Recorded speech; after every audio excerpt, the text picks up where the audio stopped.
The people who walked in darkness have seen a great light. Questions are often put to Christians today about the effectiveness of what happened in Bethlehem, whether what we celebrate tonight has any real fruit to show for itself. Many will ask Christians, aren't we still the same people before and after Christ?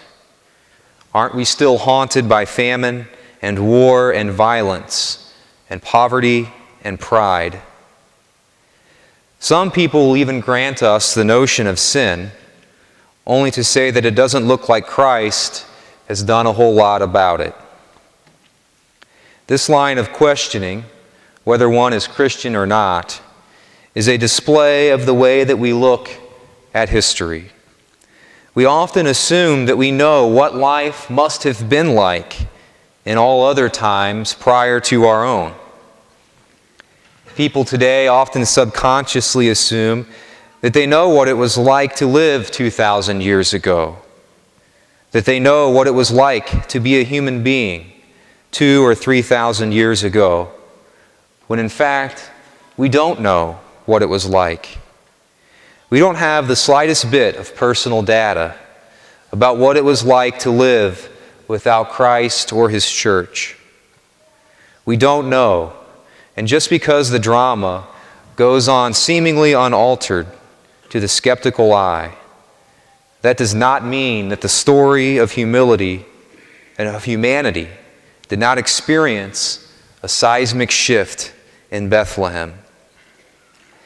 The people who walked in darkness have seen a great light.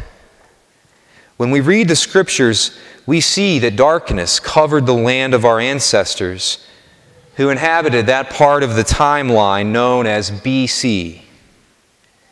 There was no way to personal redemption, and people knew it.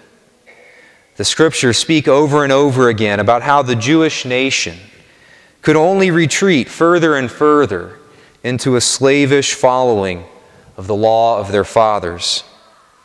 But no release was to be found. Animals were slaughtered in the temple continuously, such that blood flowed from the temple day and night. But all knew it was not enough. The people indeed walked in darkness. They knew they were lost, but they could not save themselves from themselves. The people who walked in darkness have seen a great light. We don't experience the birth of Christ as a seismic shift. We don't experience the birth of Christ as a turning of the world upside down, because it is all we know. We were born in the era of the light, and so the darkness that our ancestors stumbled in is completely foreign to us. Thanks be to God that we only know life where Christ has already come. It is not enough, though, to be born in the era of Christ the light. It is no credit to us that our birthday happens to have an AD on the end. If all we do is see the light, but do not act on it, do not draw near to it, do not yearn for it, do not consume the light, and allow ourselves to be lit up from the inside like fireflies, then the day will come when we will wail in agony. First and foremost, because we forsook such an amazing prize. If the light scares us and we keep our distance, we will walk in darkness because Christ, the true light, is not something to be studied. He is not a painting in the Louvre. He is not a masterpiece to be gawked at and admired from afar. He is to be internalized and consumed.